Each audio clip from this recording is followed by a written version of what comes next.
Welcome back to One Voice by One Albania. There are just a few hours left before the Tirana Marathon, and today I'm joined by an inspiring international runner who's come all over way here to experience this unique energy in Tirana.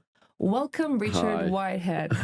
It's my pleasure to have you here. It's fantastic to be here, and like you said as well, I'm here to experience the culture in Albania, and also the energy that motivates and inspires people to be better. And that's what running does, that's what sport gives us all. And those that haven't got sport in their life, hopefully they watch the Tirana Marathon on Sunday and feel a connection with some of the stories and then run themselves in the future. Well, you have a great story. Everybody has a great story. For sure. We have like different stories and different backgrounds, but yours is very special and very inspiring. Thank you.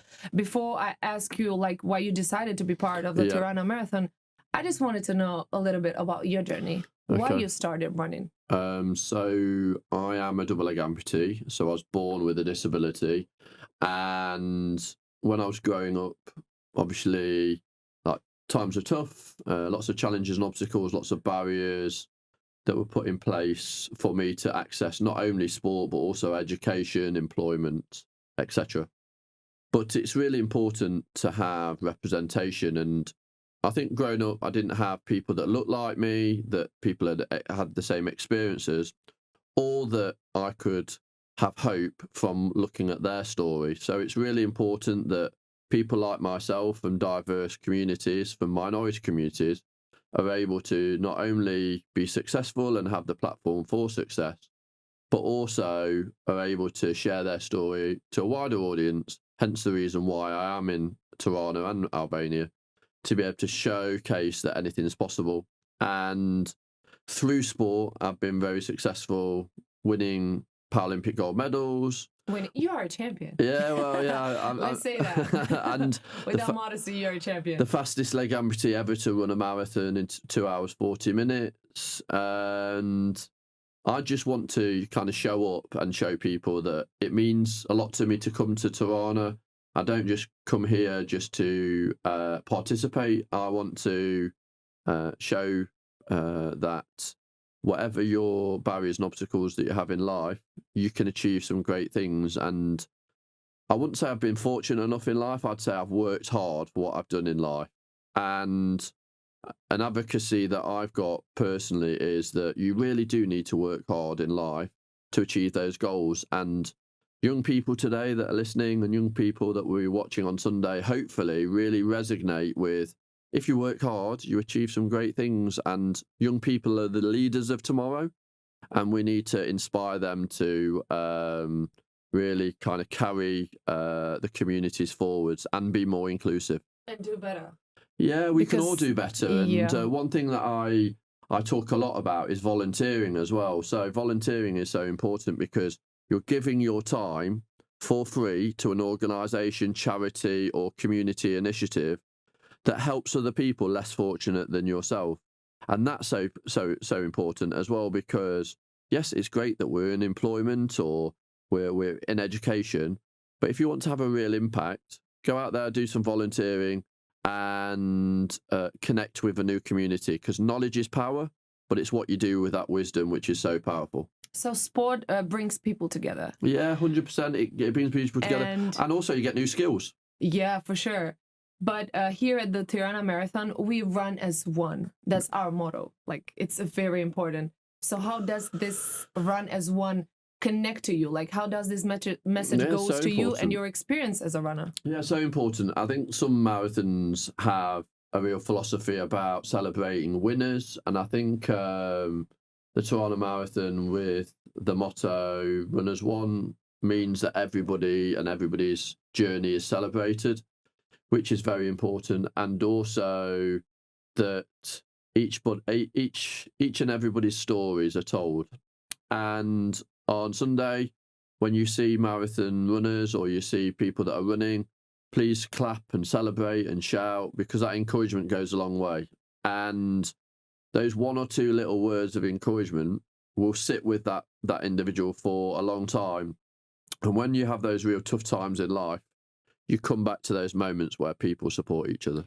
So you've had a long journey and a difficult one, and you made it. You're a champion, and you're still doing this. You're still a runner, and you want to bring, like your message out there for everyone. Yeah. But when asking different people about why do you do sports, why do you run, why are you doing this, why you want to be part of the Tirana Marathon, someone says, I'm doing it for myself. Others say, I'm doing for the people I love. Maybe they lost someone. They have an important cause to support. And we want to make people go beyond their limits. So how does this connect also to you? You're a professional runner now, a champion. So we all put limits on ourselves, and I think when you have a goal or ambition like running a marathon or running in a mass participation event, it does challenge those limits for sure. And whether we're running fast or whether we're casually running, it's about one step in front of the other, and a step forwards is a step in the right direction. I think for me, it's always been a real connection to who I am and the possibilities that I can have through sport.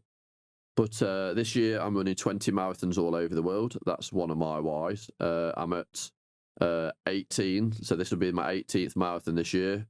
I've ran in Zimbabwe, I've ran in Australia, Canada. All over the world. Yeah, all over the world. Some memorable moments of running in Rome again, where I first set my world record in 2009, all the way to like my first marathon in Dubai, which was incredible. And again, spreading that message wide and far is so important for me, because the easy people to connect with are those people that have the economic and financial support that enables them to be physically active. But I want to go out into the communities and support those individuals that really finding life tough and think that sport's not for them. But sport is for everybody, and there's lots of roles within sport, whether it's participation, administration, spectating. There's always a role that can inspire and help other people. Yeah, as you said, you've been running all over the world in different marathons, and you had like a great experience and great memories. What do you think will be different or special in the Tirana Marathon? Do you have any expectations? Yeah, so expectation-wise is every marathon is different. Every marathon is a challenge. Obviously, every marathon is 26.2 miles. And yeah, 42 kilometers of running on the roads of Tirana will be incredible, and hopefully people see me run and see other runners, and then are inspired and liberated to think more positively about themselves and the possibilities that's available for them, but also have a connection to disability that maybe they don't have.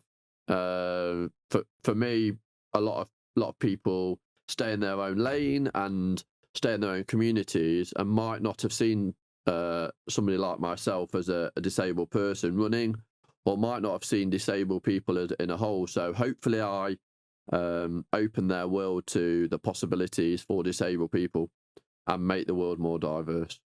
When we talk about the youth today and also the world we're living in, like it's all about technos and iPads and phones, and they're totally sometimes disconnected from the reality and the world. And maybe some of the smallest things and problems are so big to them. So what's your message to the youth out there, or also people or runners or people who want to run, but they doubt themselves, or youth that get stuck out of the reality? Why should they run? I think the youth of today have got the world in their hands, and also the opportunities are there. But like I said at the start of the conversation, it's about working hard, but also society giving the youth of today the tools to be able to make social change. And whether that's within sport or within society, these individuals are the leaders of tomorrow, and they've got the opportunity to take the world on a more positive path. And that's so important, a path of inclusion, a path of reconnection to society. Yes, the new technologies are out there, and in some respects they make life easier. They make life an opportunity to connect with a wider audience, but on the flip side they disconnect, and you feel anxiety, depression, and feel that you're alone. So with sport and with mass participation sport, it really gives you an opportunity to communicate with people. And for me, communication is a skill that, especially after COVID, has really took a back seat. And young people really do struggle to understand how to communicate away from technology. And for me, it's about being kind, it's about smiling, it's about body language. It's also about understanding how to start a conversation, how to finish a conversation with a solution at the end. And that might be just a conversation with their parents or their friends, or it might be even a conversation where they're going to employment. So I've found that connecting with young people has been a real challenge, but I'm doing that now a lot through relationships that are within their peer group. So trying to connect with people and role models within their peer group to then break down some of these barriers and obstacles that young people have. Richard, I just want to ask you another question.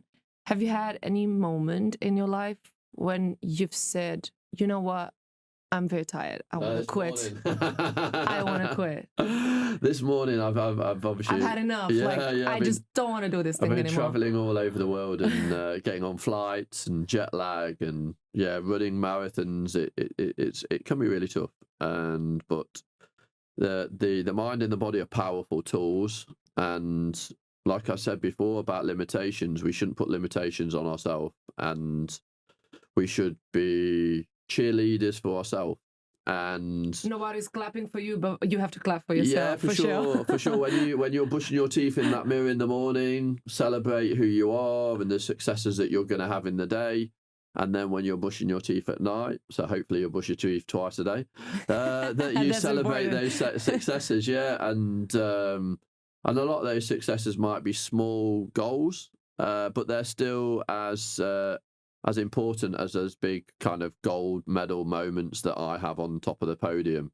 And we all need to also understand that not only are we our own cheerleaders, but we're our own family's cheerleaders and community cheerleaders as well. So please do that. And these big events like Tirana Marathon are a great opportunity to show your support and to advocate for what a great city and country Albania is. Yeah, we have to be our own cheerleaders and also clap for ourselves, but who's the person that claps more for you? I've got quite a big social media following, so hopefully they do. But also, friends and family and people that have supported me, and just a diverse group of people that feel that they've connected to me through. So you feel their love and support all the time? Yeah, I do. Sometimes it's hard to manage because everybody wants a bit of your time. There's only 24 hours in the day, and but it's also my responsibility as an athlete that's been successful to not only give back but also answer some of those questions. And when people reach out to me on social media, sometimes I have 1 or 2 questions a week. Sometimes I have hundreds of questions, and I always answer everyone personally. So that's really important to me, that those questions are answered, because they might be around disability, they might be about sport, they might be about education or employment. And I feel that if people give you the time and support you in being successful, then when they have those challenging moments, you're there to help them navigate those. Yeah, it's true. So thank you so much, Richard. It was Richard Whitehead from Nottingham, England, right? Am I right? That's right, yeah, from Nottingham, England. Yeah. Thank you for sharing your story. Thank you for the kind conversation. And also, thank you so much, most of all, for reminding us that everything is possible. Like, no matter where you come from, no matter the difficulties and the obstacles, you can do it. We can all run as one, and we can go beyond limits together. For sure. Thank you so much.